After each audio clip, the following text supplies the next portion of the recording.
7 Sports. Ryan, as you evaluate your offensive line through 8 games, where are they at, and just how much have they improved since the first game? I think we took a step this week.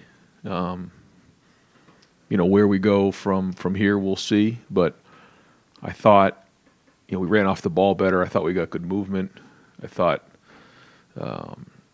Trey ran hard, and that combination of things really helped and boosted our run game. So,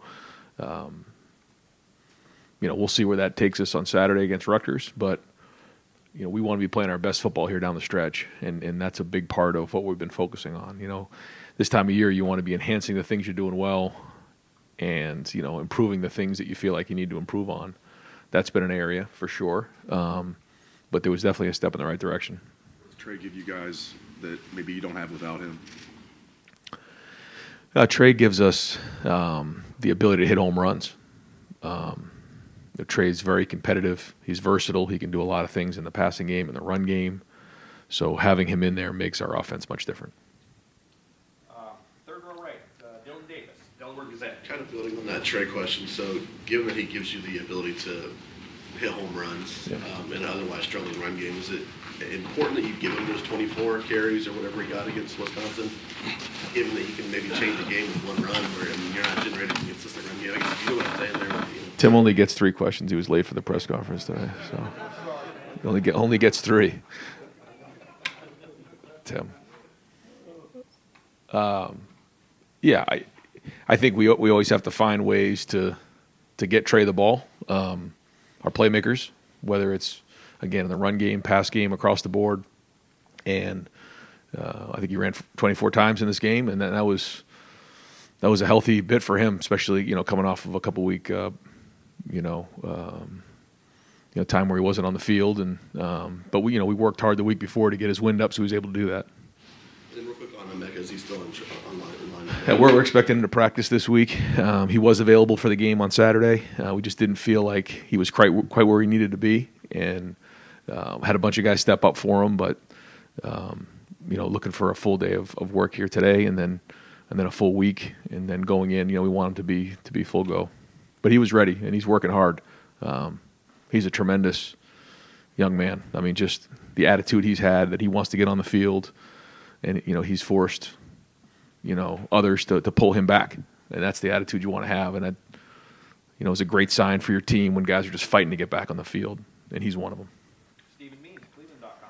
A little bit more on Trey. You guys made a concerted effort to get him going in the pass game as well in that second quarter. What does he give you? And when you're trying to get the running backs involved in the pass game, but you're also trying to get the tight ends involved in the pass game, do they kind of take away from each other when you're trying to get the ball spread around more? Well, you have the matchups that are the most noticeable, which is the receivers and the corners, and then you have different zones and man that you got to identify. But ultimately, what you're trying to do is space it out versus zone and win against man-to-man. Our tight ends, you've seen Cade do some different things when he's got matched up that in a favorable matchup that he's won on, and you've seen our running backs do the same thing, and all of our guys do really well out of the backfield, but you can see certainly the explosiveness of Trey when he's out there, and that's just not something that's happened in this past game. He's done that in the past too. He's got big catches. I think his first big touchdown in Minnesota was a screen pass. He caught a big one against Maryland last year. So he's always been a weapon out of the backfield. Kyle, I know you're not going to divulge if he's injured or not, but if you're dealing with a lower body injury as a quarterback, how can that impact you as a thrower?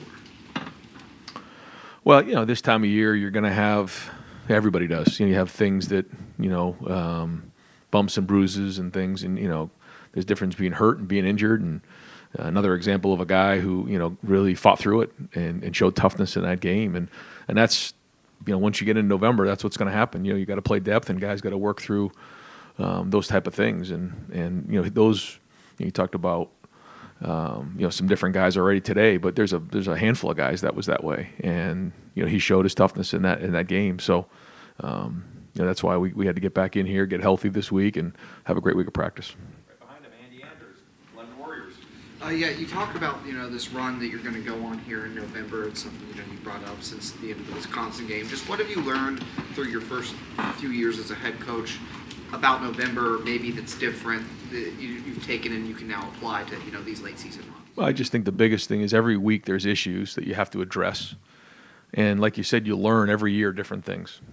You learn so much. You have to, take a self-assessment after every season and figure out the things that you did well and the things you got to improve on, the things you learned, and you got to get them fixed. And I think, as you look at this season, we've said we want to play our best football in November because, that's where the biggest games are. So it's been a constant build. That's been the message. But along the way, you got to win every game. So what does that mean? After a game and you win, you have to identify the issues because they're there, whether you win or lose, and get them fixed so that when you get down the road, you're at full capacity. Tony Girdman, Buckeye Huddle. Ryan, with respect to the injury policy, what's the timeline on Devin, if you can update anything there? Again, it's hard for me to talk specifics, but, we're expecting Devin to practice today. In what capacity, we'll see. But, we're going to see him out there today. And then what are you missing when you don't have a Mecca? Mecca is a warrior. He's productive. He's tough. He's a great leader. He does a lot of things for us. That being said, I think Xavier Johnson has done a really nice job stepping in. I feel like Julian has stepped up in other ways, not just in the passing game. And certainly Marvin has done a great job. Cade, the guys have stepped up when he hasn't been out there. But, having him back does open up a lot of different things for us. And, it's well documented, his production since he's been here. And, again, when we have all of our guys out there, we're full of capacity, then, we're the most dangerous. But that doesn't mean we haven't got a bunch of guys that stepped up and they've kind of found different roles and you could see a little bit of that kind of showing itself on Saturday night. Rob Aller, Plymouth Dispatch. Ryan, how did Kyle grade out? He had some, really good snaps. He, if you were grading whatever number of plays, there was a lot of pluses there. The thing that's hard about a quarterback is, one play can ruin your whole day. And there were some critical errors in there that that hurt us, and he knows that. So, nobody's, more critical of himself than he is. And, but there were still a lot of good things out there as well. So we got to, eliminate the things that, can hurt the team. And certainly the turnovers are a big part of that. I mean this more as explanation than excuse. Mm-hmm. But is there, I don't know if you golf. I do. Is there such a thing as just having a bad day? Have you run into that? Are guys allowed to just not be feeling it that day? No. And I think it's a mindset. You're not allowed to have a bad day at Ohio State, any of us. That's just the way it goes. So I say all the time, on your bad days, you have to at least be average, at the very least, if not better than that. On your average days, you got to be really good. On your good days, you got to be great. And I think playing quarterback is similar to playing golf. What I mean by that is each individual play, each individual shot is affected by the last play or the last shot because of where you are situationally, but has nothing to do with anything. Only thing that matters is that singular play. But, if you hit the ball in the water on the 18th hole, you can ruin the whole 4 days of golf in the PGA. Well, it's the same thing playing quarterback. And so I tell those guys all the time that they should play golf because sometimes you have to manage the round. Some days, maybe your swing isn't where it needs to be, and you have to figure out how to manage that round. You got to keep the ball in the fairway, maybe put your driver in the bag. When it's feeling good, pull it out and hit it right down the middle. There's a lot of parallels there, and I think you see a lot of quarterbacks who play golf. There's some of that goes on, and so I have suggested in the off season for those guys to play a little golf. I think it makes sense, but yeah, to answer your question, there's how many 80 some odd shots or 70 shots depending how good you are at golf, and each shot is its own individual shot. It's the same thing when you're playing quarterback. Each play is its own individual play, and you have to play that play. You can't let the last one have an impact on what you do on the next one. In the off season, yeah, we talk about that. Yeah, just and even now, you can't let what happened in the last play because there's a lot of variables, and if you're sitting there letting that play hurt you on the next one, then now you're really hurting the team. So I think if you were looking at the positives there in the second half, Kyle was able to move on and really even, have a voice there in the last drive telling me if we turn this into a 2-score game, we put these guys away. And so that was all positive there, that he was able to move on from that, because some guys struggle with that. They can't quite get over what just happened. And all of a sudden, one bad play makes a bad day, and now you're in trouble. So I thought that was good in terms of his resilience. Andy Backstrom, Letterman Row. Ryan, with Kate Stover, 0 targets on Saturday, is that a non-negotiable for him in terms of getting him the ball, or is that just the nature of the tight end position that sometimes Wasn't for the lack of trying. There was several plays that we designed that didn't go his way. Sometimes that does happen, but he played a great game. He was battling through that whole entire game, and he he's another warrior there now. I mean, just unbelievable captain, great player, and we're always going to try and find ways to get him the ball. What's the tight end depth beneath him and G right now for you guys? Yeah, G. Scott is the 2 right now, and then after that, some inexperience. So, going to work a bunch of guys this week and possibly get them in the game so that as we head into the home stretch here, guys have some game experience. You've seen us use different guys in that spot. We've been in 10 personnel. We've been in personnel. We bring Luke Montgomery into the game to be an extra tight end. So we have a couple different options there, but we'd like to build that depth as well. Far right, Adam King, WBNS. Did you see anything from Kyle after Saturday that maybe you hadn't seen from him yet? I mean, obviously it didn't go the way he wanted in the locker room between the game and now. How has he handled it, and did you see anything that surprised you? Well, I think when you have a couple bad drives, you kind of get your almost back up against the wall, and you got to respond. And I thought he did, so I think that was a positive. And he did get banged up in that game and fought through it, and then showed leadership down the stretch. So, always trying to identify the things that we got to get better at, but the things that we need to improve on for sure. But there was some encouraging things in terms of his response to what happened. When you look at a moment like that as a quarterback, how much does having a guy like Marvin Harrison Jr. just become just kind of an outlet at that point? Oh yeah, that's very important.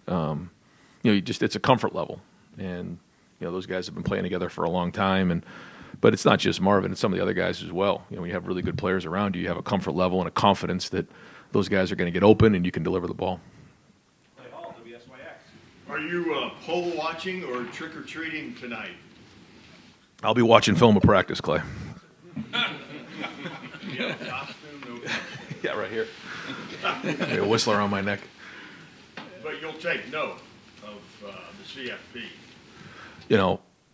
For us, we have to win this week, and I say that every year, and I think it's great for the fans. I think it's great for football to talk about it, but ultimately we have to continue to win and win out. So that's our focus, and we're just going to take it one week at a time, and then we'll come up for air at the end of the season, because that's what the ultimate rankings are going to matter after the Big Ten championship game.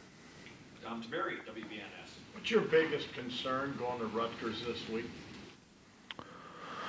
I don't know if it's concerns. I think when anytime you go on the road in the Big Ten in November, you got to bring it, and they're doing a great job. Greg does a great job.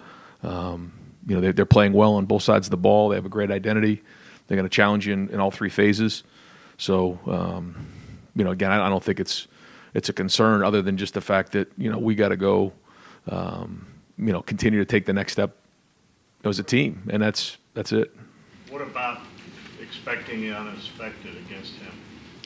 Yeah, creative in a lot of ways, certainly in special teams, and tries to attack you. So, we got to have a good plan for that, and we have some real veteran guys who are aware, and so we'll challenge them and make sure that we're sound in all those areas, because they do a great job with that and are creative for sure.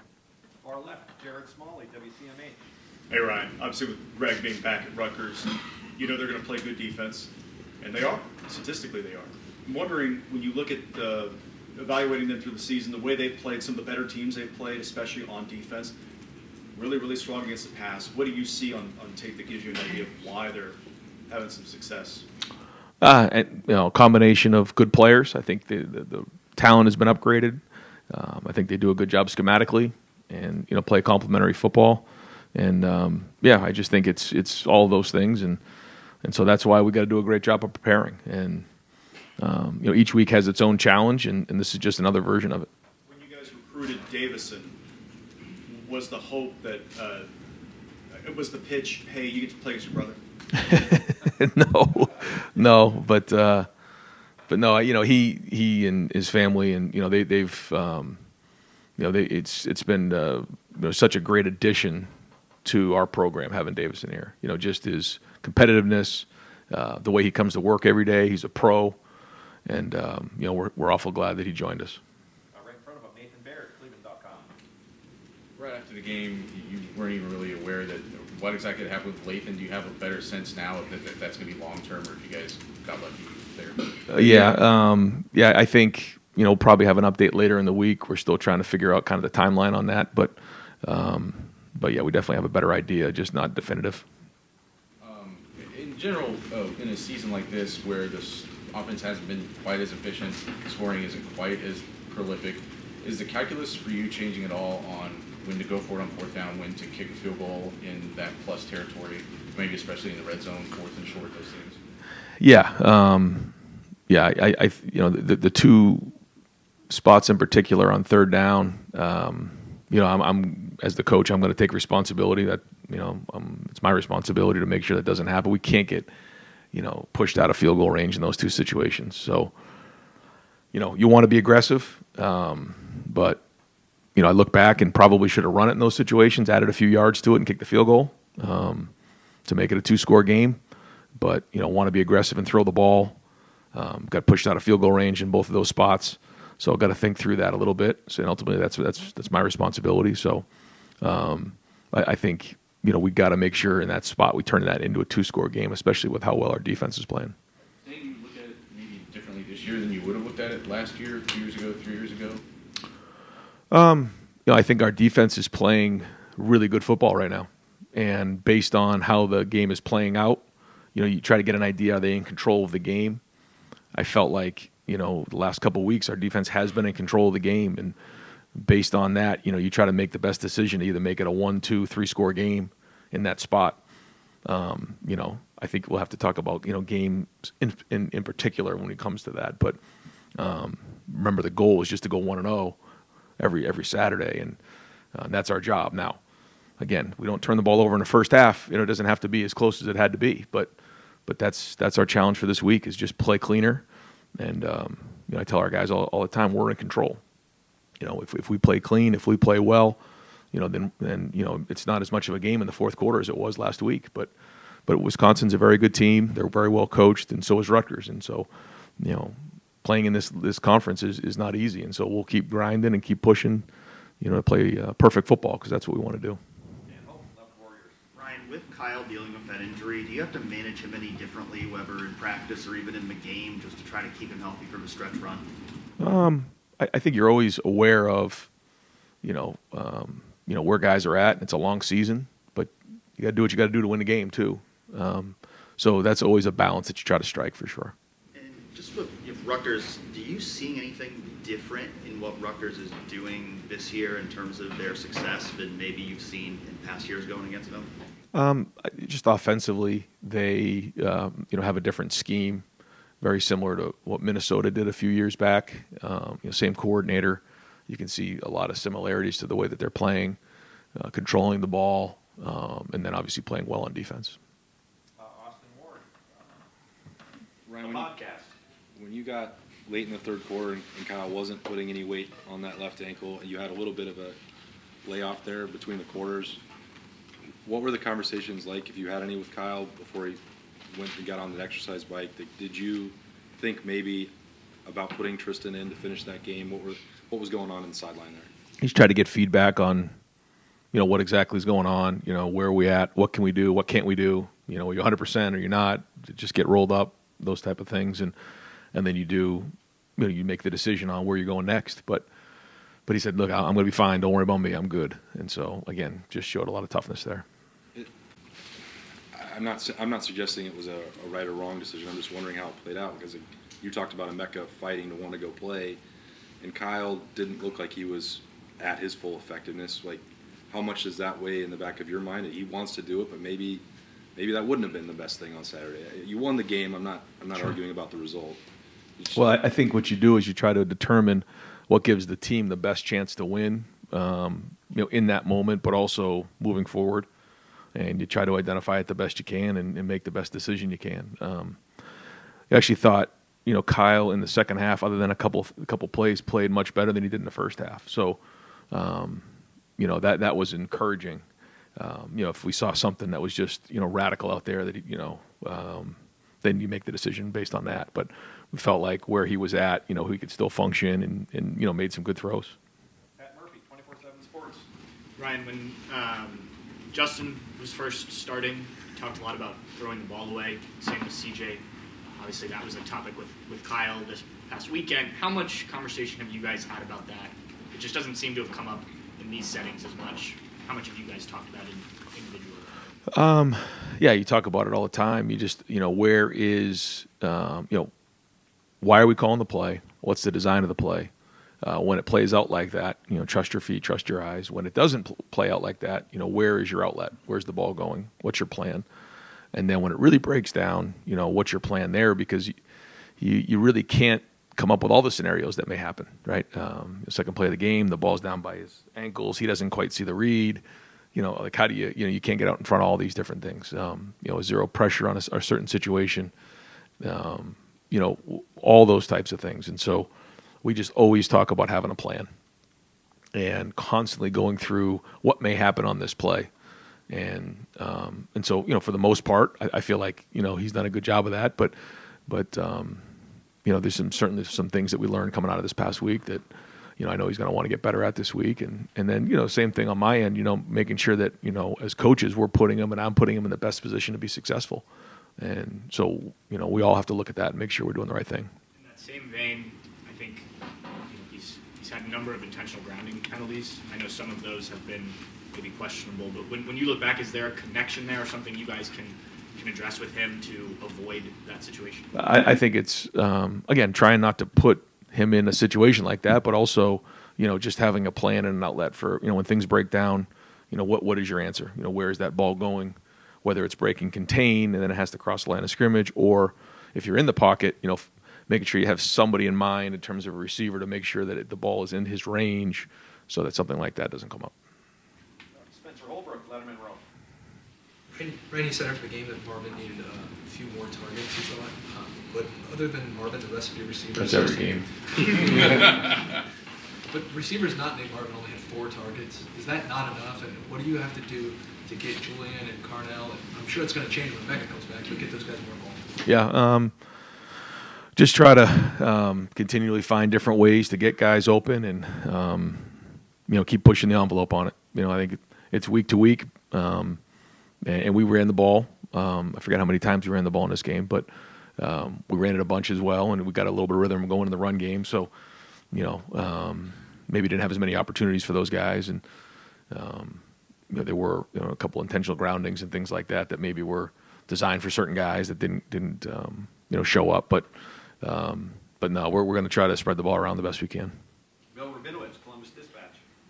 Yeah, second play of the game, you referenced the low snap. On that play, the 3 interior linemen ended up blocking one guy. If that allowed the blitzer go free, I'm sure in the 8th game of the year, that's not something you want to see. I mean, you said there's progress in the offensive line. Is there enough progress, and then where does it stand? Well, that play in particular, the guy who blitzed was hot, and the play was designed to block the 2 guys off the edge, and Kyle didn't quite see him coming. So, he said once his eyes went down, he couldn't see him. If his eyes were up, he would have seen that was a pressure, and the ball would have gone to Trey. And we had 2 blockers out in front of him, and probably would have been an explosive play. Didn't happen. Those are the things that we just have to clean up. Second play of the game, it's like you just pound your fist in the ground because it didn't quite happen. Why? Well, the snap was a little bit low, didn't quite see it. So the line was sliding to the right on that play. So that was everything about that was exactly how we designed it, other than the ball didn't go to Trey. So I thought the blocking on the perimeter was excellent. I thought Josh Simmons did the right thing. I think in that moment he has to block the most dangerous guy. He felt like the defensive end was the most dangerous guy. The linebacker came from depth. So I thought he made the right decision there. Sometimes linemen will get nervous and say, well, I got to I got to squeeze inside and let the defensive end go. He didn't. I mean, he really did a nice job. The line was sliding to the right there. You can see the end drop. We were hot in that situation and didn't quite execute it. So that play in particular, we got to execute better. I thought the design was right. Everything was being executed. We just didn't get it there. So between Carson and Kyle, we just got to get that right. But just to answer your question overall, yeah, I mean, every play you can look at and try to, identify, where the faults are, and there's enough to go around.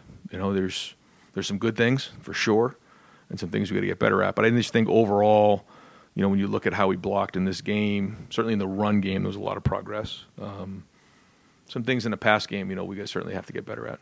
Do you have an update on Mayan? Yeah, I do actually. Yeah, mine's actually going to be out for the year. So,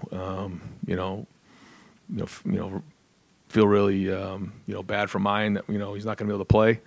Had a procedure done, and they let us know that he's going to be out for the season. So, Mayan's done a lot of great things for us, and that's a big hit for that room and for our team. But the good news is we have some good depth in that room, and Tony's done a good job of building it.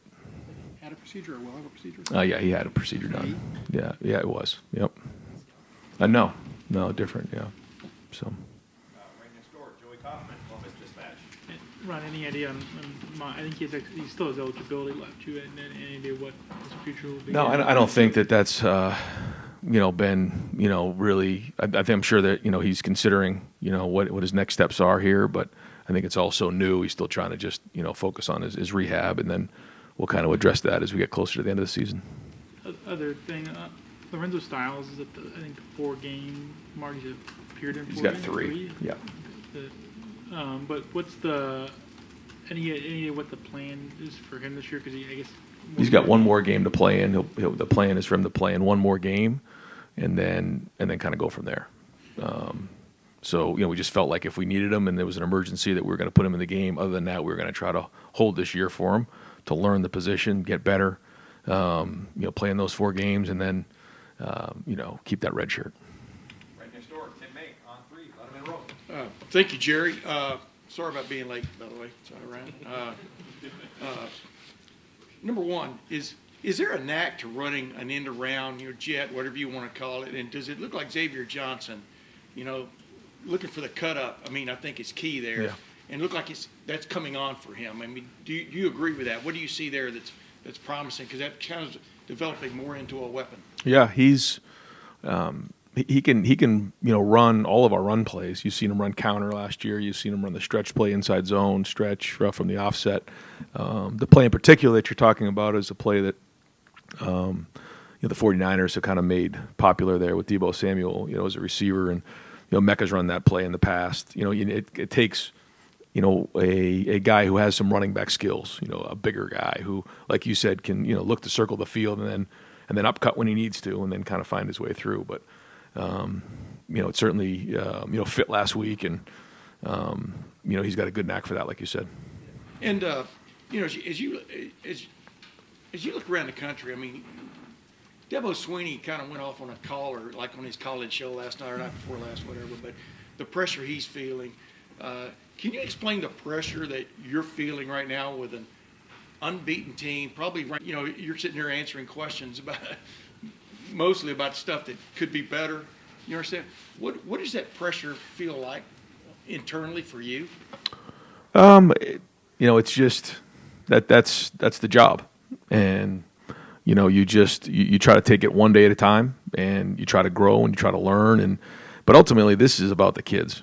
This is about the players. I call them kids. These guys aren't kids; they're grown men. It's about them, and that's why you get into coaching, is to have an impact on young people. And along the way, you're very competitive, and you want to go compete for championships, and that's why you come to a place that is so special, like Ohio State. And but you have to stay focused on what really matters, and it's just those players.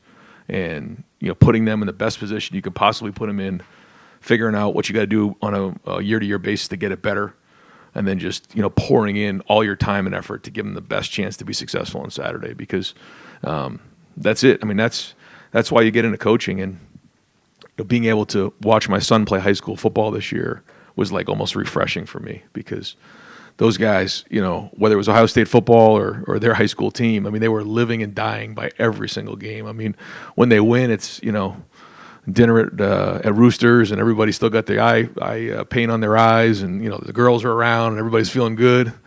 And when they lose, it's like the world comes to an end. And that's why you get into coaching, and there's a lot of things that come with it. I get it. But the focus has to be on that. And when you think about that, there is no pressure. Were you in the stands or the sidelines, you're going, what was that call? No comment on that. No comment. I asked you a little bit about this on Saturday night, but following up, is there a sense that this running game is coming along? I mean, what like y'all kept knocking at the door until it opened the other night. Yeah, well, we took a step in the right direction, and getting Trey back helped us. But that was one game. We'll figure out where we're at this week, and then at the end of the season, you come up for air and figure out where you're at. But we know where it needs to be in order to have the balance to go win a championship. And so the one thing about this team, they come to work every week, and they want to get better every week. They prepare at a high level, and they have high aspirations. I mean, they want to win them all. So we'll get back to work today. Bill Landis, the podcast. Ryan, what you just said about sometimes offensive linemen getting a little nervous and maybe pinching down instead of taking the outside guy, is that what happened on the fourth down play, the first fourth down play? It looked like they had 3 over Josh Fryer, 1 drop, 1 ran with Trey, and then the outside guy came, and Josh looked like he was like maybe a half step slow to get there, and that's kind of how the play broke down. Is that kind of what you're talking about? In that particular protection, yeah, that was a 5-man protection in the end. When the back released, you saw the safety run with the wheel route, and then you kind of have to sort out what the most dangerous is in there. So, I don't remember exactly how that fit on that side of it, but yeah, that was a 5-man protection as well. For any, developing quarterback, not Kyle specifically, anyone you work with, what is the balance between wanting to play fast, react quickly, make quick reads, but not allow yourself to get sped up in a way that impacts your mechanics and perhaps your accuracy? Yeah, it's one of the things that I talk about all the time with those guys is finding the speed of the game. And you can be a second too slow, you can be a second too fast, or even a half a second on both ends. And the best way to do that and to find the speed of the game is your feet. And that's where your feet have to translate in practice to the game. And, I think when you watch Kyle's feet, when his feet are underneath him, he's trusting his eyes and he's trusting his feet, that's when he's playing his best football. So that'll continue to be the message. You mentioned feet a lot with Kyle, and it appears that one of his feet are injured. Is it hard to be consistent with that when you're not 100% with that kind of part of your body? I don't know. I mean, there's, this time of year, there's going to be a lot of things that come up, and, it's just kind of the way it goes. But I say it all the time, and Coach Mick says it all the time. Nobody cares. We got to go win games. So that's the mentality our entire team has. And right next door, we'll wrap it up with Doug Maurice, Kings of Columbus. Right, you talked about this a little bit. You guys are averaging like 33 points a game offensively this year, only giving up 10. Most of your tenure, you guys are scoring in the mid-40s, but the last several years you're giving up points in the 20s. Just what's the process of, it's a little bit of a different game. You talked about it some, but just what's it been like for you guys understanding what this team is and then how that may or may not affect decision-making, how you coach it, stuff you do during a game? Yeah, well, I think the goal is always to score as many points as you can on offense. So that hasn't changed. I think early on when you have some new faces in there, maybe you're trying to build as you go. But then when you find yourself in, we've been in some top 10 matchup games, some top 25 matchup games where, you got to do everything you possibly can to win those games. And then, we're looking to continue to build as we go. If we take care of the football and are more efficient, then maybe we are in the 40s here. And so what's happened in the past has happened in the past, so let's get ourselves into the 40s here in the month of November. That's the goal. But, I'm talking about the offense. But as a whole, when the defense is controlling the game, we're going to make sure that we win the game. You can't all of a sudden get selfish or out in front of yourself because, all it takes is a couple bad plays and, you're right back into it again and you put the team at risk. So we're not going to do that. but we are going to continue to fight to be the best offense in the country. And then you always talk about, right, whenever a quarterback does something, you want to know what they were seeing. Yep. Right? The first pick with Kyle, what was that conversation like? And just, 8 games into this season, in terms of your quarterback seeing the game and just decision-making in general, where is he there? Yeah, I think the feedback that I'm getting is really accurate on what's happening on the play. I certainly know he wants that first one back, and he would tell you that as well. But then there was other things that, or other times where, when you ask a question, early on, you'd ask what was seen, and you'd get a different. He's seeing it great. He's seeing it. Giving really good information on the sideline, and that gives everybody confidence that he's recognizing what's going on with the coverage. He's recognized what's going on with the routes, and that's really good. And there's been a couple times where he's given me feedback where I didn't quite see it that way, and I come back, watch the film, and he was right, and that's really encouraging. So a lot of growth there.